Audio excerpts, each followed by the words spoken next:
अगर आपने सिंपल भाषा की बात आ गई तो मैं भी हरियाणवी में आ जावा तो हमारी जो तनख्वाह है ना, वह तनख्वाह हमारे जो पीएन हुए हैं, ग्रुप डी के हुए हैं, उन मात्र 400 रुपये फालतू है। और जो हमारी जिम्मेदारी है ना, वो एक आईएएस अफसर जो हमारे डीसी भी हैं, अगर उनको कोई काम पड़ता है, कोई कानून कोई नियम अगर किसी बात में उलझ जाते हैं ना, तो सबसे पहले हरियाणा में या किसी भी विभाग में सबसे पहले क्लर्क को बुलाया जाए। सारे दर्शकों ने प्रियंका कोहाड़ की राम राम। और आज पहुंच रहे हैं जींद में, और जींद में आप कोर्ट के सामने देख सको हो कि धरना प्रदर्शन चल रहा है और ऊपर तो बारिश होने लग रही है। जिस बारिश में लोग अपने घरों में बैठ कर पकौड़े खावे हैं, ये टेंट में बैठ कर भिजन लग रहे हैं, अड़ा धरना प्रदर्शन करने लग रहे हैं। तो इनके पीछे का रीजन क्या है, क्यों बैठे हैं, के इनकी मांग है, सारी इनने तो पूछांगे भी के चाव है, ये किस लिए बैठे हैं। अड़े हमारा हक 3500, हमारा हक 3500, हमारा हक 3500, 3500 लेके रहेंगे, 3500 लेके रहेंगे,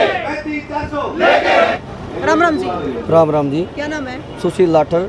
मैं डीसी ऑफिस से क्लर्क के पद पर कार्यरत हूँ और हमारे clerical association welfare society Jind से जिला अध्यक्ष हूँ। अच्छा, ये बताइए कि ये धरना चल रहा है, बारिश के मौसम में लोग अपने घर में पकौड़े खाओ बैठ कर है और आप टेंट के नीचे बैठे हो, तो क्या मांग है? यह हमारी जी एक ही मांग है, और ये आज की मांग नहीं, दशकों पुरानी मांग है। हमारी एकमात्र मांग है कि लिपिक के वर्ग को 35,400 किया जाए, जो कि अभी 19,900 है, और ये सी ग्रुप का सबसे कम पे स्केल है। लेकिन हमारे ड्यूटी और कार्य के नेचर को देखते हुए और हमारी जो क्वालिफिकेशन से हम चुन के आते हैं, उन सभी को देखते हुए जितने हमारे समक्ष या समानांतर पद हैं, उन सभी का वेतनमान FPL 6 35,400 है। लेकिन सिर्फ लिपिक के साथ ये सरकार और ये पुरानी सरकारें हमेशा से अन्याय करती आ रही हैं कि 1957 से लेके आज तक हमारे पे ग्रेड में कभी बदलाव ही नहीं हुआ। उसका एक उदाहरण हमारे पास हमने एक बैनर लगा रखा है, और ये हमारे आपके पास नीचे भी है, जिस पे हमने पूरी टेबल लगा रखी है अपनी 1957 से लेके 2016 तक जितने हमारे पे स्केल आए हैं, उसमें अलग अलग पद के नाम लिखे हुए हैं, और उसके आगे उसका वेतनमान लिखा हुआ कि किस साल में कितना था और उनका बढ़ते बढ़ते कहाँ तक कहाँ पहुँच गया। और हमारा लिपिक का वेतन जो कि तो समक्ष चल रहा है, उसके में कोई भी बढ़ोतरी सरकार ने नहीं की है। तो हमारी एक ही मांग है कि 35,400 हमारा दिया जाए, और जब तक ये पूरी नहीं होती, ये तो सिर्फ है कि बारिश ये कल भी थी, परसों भी थी, हमारे साथी तब भी रुके थे, और अगर यहाँ पे आंधी तूफान भूकंप भी आ जाए तो भी हम यही हैं और इसी टेंट के अंदर रहेंगे जब तक हमारी 35,400 की मांग पूरी नहीं होती। देखो, अगर सिंपल भाषा में कहे तो अब कितनी तनख्वाह है आपकी? ईब हमारी जी 19,900 बेसिक पे तनख्वाह है, उसमें हर प्रकार के भत्ते जोड़ के जो DA है सारे मिला के मात्र 28,000 रुपये हमारे खाते में आते हैं, जिससे आपको तनख्वाह बढ़वाने की मांग है। अगर हमारे दर्शक सिंपल भाषा में समझे तो तनख्वाह बढ़ाने के लिए तनख्वाह बढ़ाने खातर हमारे बैठे हैं। और अगर आपने सिंपल भाषा की बात आ गई तो मैं भी हरियाणवी में आ जावा तो हमारी जो तनख्वाह है ना, वह तनख्वाह हमारे जो पीएन हुए हैं, ग्रुप डी के हुए हैं, उन मात्र 400 रुपये फालतू है। और जो हमारी जिम्मेदारी है ना, वो एक आईएएस अफसर जो हमारे डीसी भी हैं, अगर उनको कोई काम पड़ता है, कोई कानून कोई नियम अगर किसी बात में उलझ जाते हैं ना, तो सबसे पहले हरियाणा में या किसी भी विभाग में सबसे पहले क्लर्क को बुलाया जाए, जो डीलिंग क्लर्क हम जिसके बोलते हैं, जिसके पास वो सीट होती है, तो हमें बुलाते हैं और हमसे पूछते हैं कि भाई इसका क्या सोल्यूशन है, भाई इसका कैसे रास्ता निकाला जा सकता है। वो हम वही क्लर्क हैं जो नियम के साथ पुटअप करके उस आईएएस अधिकारी के पास वो फाइल लेके जाते हैं, और उसके बाद उसका समाधान करके कोई ऑर्डर जनरेट किया जाता है। अगर मैं सिंपल भाषा में कहूँ तो हमारा दौरे कोई एप्लीकेशन शुरू में आ गई, पूरा तो हमारा काम शुरू हो गया, उसने रिसीट करके और हर एक उसको पूरा तरीके से डील करके, चाहे उस पर काम 1 दिन चलो और चाहे 1 साल चलो, तो भी हमारे दौरे डील होगा। फाइनल जो ऑर्डर जनरेट हो वो भी क्लर्क के थ्रू नंबर ला के लिखड़े है। उसके उदाहरण आप देखने लग रहे हो गए, हम 4-5 दिन तक हड़ताल पर बैठे हैं, हम सोशल मीडिया पे बहुत एक्टिव वहाँ वायरल करने लग रहे हैं। तो नंबर जब लगाने की बारी आ गई, हम तो आड़े बैठे हैं सारे, पूरे वो प्रशासन चला रहा है कि कैसे भी काम धक्का, लेकिन धक नहीं रहा, उस पर नंबर वे लगा रहे हैं ना, उसके अनोखे तरीके तो नंबर लगा, अब नंबर ही नहीं लगाने आंदे क्लर्क के अलावा किसी ने। और सरकार कह रही कि क्लर्क का काम ही डायरी डिस्पैच है, सिर्फ डायरी डिस्पैच अगर हमारा काम है तो मात्र 3 दिन में 900 करोड़ का घाटा कैसे हो गया हरियाणा सरकार को, सिर्फ हमारे बैठने से। देखो, बात यह है, एक बड़े बूढ़े एक कहावत कहा करे, पहले जिसका काम उसी ने साजे, दूजा करे तो डंका बाजे। अब वो काम वो हो रहा है जी हमारा, बिल्कुल आप देख सकते हो सोशल मीडिया पे हमारे अकाउंट हैं, क्लर्क एसोसिएशन वेलफेयर सोसाइटी नाम से हैं, हमारा 35,400 नाम से भी हैं, उन पे हम हर रोज़ ऐसी खबरें जो जिससे हमारी वजह से हम यहाँ बैठे हैं ना, तो वो काम बिगड़ रहे हैं ना सरकार के, जो करने ही नहीं आ रहे किसी ने, उन्हें हर रोज़ शेयर करा। राम राम। राम राम। क्या नाम है? मेरा नाम देवेंद्र कुमार खुंगा, एजुकेशन में क्लर्क के पद पर कार्यरत हूँ। और CAWS का कार्य करता हूँ। कितने दिन हो गए सर आड़ बैठे? हमने आज 5वां दिन है। तो उसके बाद किसी प्रशासन अधिकारी से किसी से बात हुई है? ना ऐसी कोई बात नहीं हुई कोई है, आया है? कोई नहीं आया है।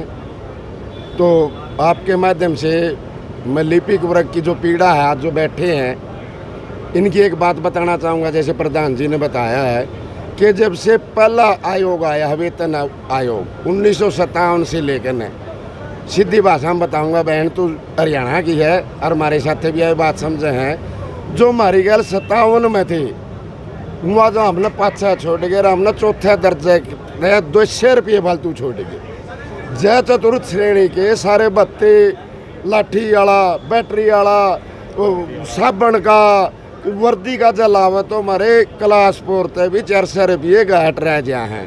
फिर दूसरी बात, सरकार ने जो हमारे तो पद दे रखा है, उसने काम की पूछा तनु कहे तो हम रिकॉर्ड कीपर हो, लेकिन काम एक वकील का भी हम करा है। MBA करे वाला जो काम करें, HRMS का, MSI का है, रिटर्न भरने का है, जो पढ़े लिखे डिग्री वाले जो पोस्ट ग्रेजुएट जिन्हें काम करना चाहिए वो 10वीं पास बाबू करने लग रहा है और तनख्वाह थोड़ी है। हमारी तो एक के डिमांड है कि देश के लिए काम करांगे, लेकिन काम के पूरे दाम लेवांगे। इसलिए बहन जी अड़े बैठे हैं, आप लोग आए हो, हमारी बात आई, आपका भी बहुत बहुत धन्यवाद। हम तो एक के बात कहा कि यह सच्ची रिपोर्ट सरकार का दौरा पहुँच जो, हम किसी के विरोध में नहीं बैठे हैं। सरकारी कर्मचारी हैं और सरकार की भी रीढ़ की हड्डी हैं।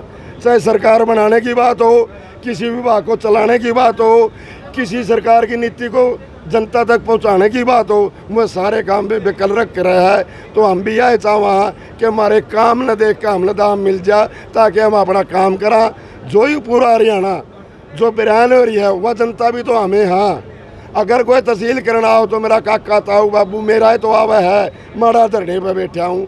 तो आपसे अपील है, CM साहब से बात करो, हमारी बात हो जा। जय CM साहब ने हमारी यह डिमांड जायज़ लग गए, हमने बुला के बात कर ले, और जब हमारी बात जायज़ ना लग गए, चंडीगढ़ तक आ जाओ, हम उठने भी तैयार हैं। लेकिन CM साहब ने शामी आना चाहिए। पूरा हरियाणा का माई बाप है, मालिक है, पूरा हरियाणा उसका हाथ में है। बढ़िया काम कर रही है सरकार, हम तो और भी बढ़िया कमांगे जब हमारे दाम बढ़िया मिल जाते। देखो आपने बताया 1997 से यही वेतन चल रहा है। हाँ, 1957 से जो चल रहा है, एक कैटेगरी है बहन जी, A, B, C और D। हम C कैडर में आवा हैं। CA कैडर में तो मास्टर आवे हैं, लेक्चरार आवे हैं, पटवारी आवे हैं, स्टाफ नर्स आवे हैं, पुलिस वाले आवे हैं, बहुत से ऐसे हैं जो C में आवे हैं। इस C में भी सब तड़ा कल रख बैठा है, यूँ सब ता बड़ा दुख है हमने। इसलिए हमारा धरने पे बैठे हैं, हड़ताल कर रहे हैं। एक और दावा करा सरकार तय, हमारे बीच में ना बढ़ियो, हम ना तो कोई रोड़ा कर दे, ना कोई सरकारी संपत्ति को नुकसान पहुंचाते, ना कोई रास्ता रोकते। हाँ, दफ्तर नहीं खोलांगे जब तक हमने 3500 नहीं मिलेगा। राम राम जी। नमस्कार जी, मेरा नाम चरण सिंह है, लिपिक है और मैं कैशियर हूँ CAWS में और एग्रीकल्चर विभाग से हूँ। मैं आपके माध्यम से एक बात बताना चाहता हूँ कि हम 4 दिन से यहाँ पर धरने बैठे हैं, हमारे माता बहन भी बैठी हैं। एक भी सरकारी नुमाइंदा हमसे ये भी नहीं पूछ रहा कि आप बैठे क्यों हो। मांग तो वो दूर की बात है, वो AC में बैठ के अपनी सरकार अपनी तनख्वाह बढ़ा लेते हैं, लेकिन एक क्लर्क की पीड़ा समझ नहीं आती। जो C ग्रुप का क्लर्क है, कर्मचारी है, एक क्लर्क की सबसे तनख्वाह जो कम है उसके बारे में कोई नहीं सोचता। जब मीडिया के सामने बैठते हैं ना, वहाँ पर जो डिबेट चलती है तो लोग कहते हैं इनकी साइड जार कर दो, टोंट मारते हैं हमके ऊपर। लेकिन जो हमारा काम है वो इतना काम है, ई सैलरी का जितना काम हम करते हैं, HRMS का हम काम करते हैं। एग्रीकल्चर की 4 साइट होती है, एग्रीकल्चर में जो PFMS होती हैं, ई ऑफिस है, सारा काम हम करके देते हैं। लेकिन काम क्या मिलता है? 19,900 प्लस DA वगैरह लगा के 28-30 हज़ार जो हमें सैलरी मिलते हैं ना, हमारे घर का काम भी नहीं चलता। आपने एक बात पूछी थी कि आपने पकौड़े क्यों नहीं खाते? पकौड़े किस चीज़ के खाए बहन जी? तेल भी आप 120 रुपये की बोतल हो रही है। अब टमाटर का भाव देख लो, 120 से ऊपर जा रहा है, गोभी देख लो 120 से जा रहा है, खीरा भी 50 हज़ार है, तो हम कैसे पकौड़े उतारें? हम तो खाली पानी में पकौड़े उतारने के लिए मजबूर हो गए हैं। इस बारिश के मौसम में लोग क्या करते हैं, आज भी संडे है तो अपने घर पे बैठ के पकौड़े खाते हैं आमतौर पे। लेकिन आप वो एक ऊपर से टेंट टपक रहा है, आप नीचे बैठे हो तो बहन जी, ये जो पीड़ा है ना, उस पीड़ा के दर्द में बैठे हैं यहाँ पे। ये पीड़ा से नहीं, जितनी भी सरकारें आई हैं, सारी सरकारों ने हमारे को दुख पहुँचाने का काम किया है। आश्वासन दे देते हैं, किसी का मैनिफेस्टो उठा के देख लो आप, सबके मैनिफेस्टो में कलर की ये मांग रहेगी। जितने आंदोलन है, जितने भी संगठन है, सब ने मांग उठा के देख रखी है, लेकिन हमको उस सीढ़ी तक उस किसी ने नहीं पहुँचाया। लेकिन जो CAWS ने हमारे साथ जो संगठन बनाया है, जितने हमारे एजुकेशन के साथ सभी विभागों के साथ हैं, जो हमारे साथ बैठ के टेंट में जो तंबू उलट गाड़ दिया ना, ये उलटना तो पाटन वाला, ये तब पाटेगा जब कोई सरकार का बड़ा नुमाइंदा हमसे बात करेगा, उस टेबल पर बैठेगा और हमारा समाधान होगा, हम तब जाके उठेंगे यहाँ से।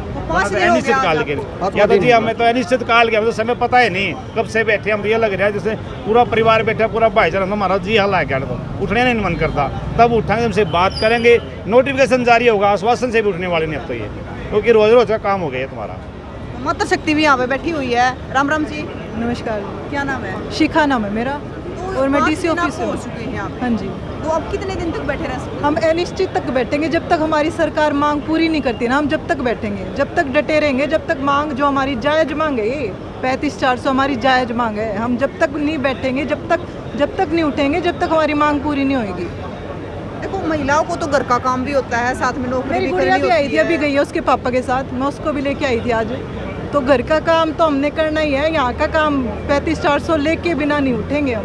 मतलब कहीं ना कहीं घर वाला को भी प्रेशर बन जाता होगा, अपनी नौकरी कर लेना, क्यों खाम खाने पंगे में बढ़ रही है? मेरे तो घर के, जी मैं अपने घर की बता देती हूँ, मेरे घर के साफ मना करते, बेटा क्या करेगी, मैं फिजिकल हैंडीकैप्ड हूँ, 2014 में लगी थी। मेरे घर के साफ मना करते, बेटा क्या करेगी, परेशानी हो जाएगी, तेरे को दिखे नहीं का तो गिर जाएगी, पड़ जाएगी, ये हो जाएगा, वो हो जाएगा। फिर भी इतना हौसला है हमारे अंदर, सब भाइयों के अंदर, सब बहनों के अंदर, हम डट के खड़े हैं। बारिश आई थी कल, हम फिर भी खड़े रहे, अपने जोश के साथ खड़े रहे। आज भी मौसम है, बारिश आएगी, हम फिर भी खड़े रहेंगे, जब तक नहीं उठेंगे। तूफान आए, आंधी आए, कुछ आए, हम खड़े रहेंगे, डटे रहेंगे। तो देखिए, आंधी आए या तूफान आए, ये यहाँ पर डटे रहेंगे। इनका कहना है चाहे तूफान आए, चाहे भूकंप आए, कुछ भी आए, जो इनकी मांग है आपके सामने रख दी है, और ये यहाँ पर लगातार आज 5 दिन से बने हुए हैं। तो इनकी मांगों को लेकर आपका क्या कहना है, ज़रूर बताएं, और तस्वीरों को ज़्यादा से ज़्यादा शेयर करें, ताकि इनको न्याय मिल सके, इनकी मांग पूरी हो सके। फिर मिलेंगे, जय हिंद।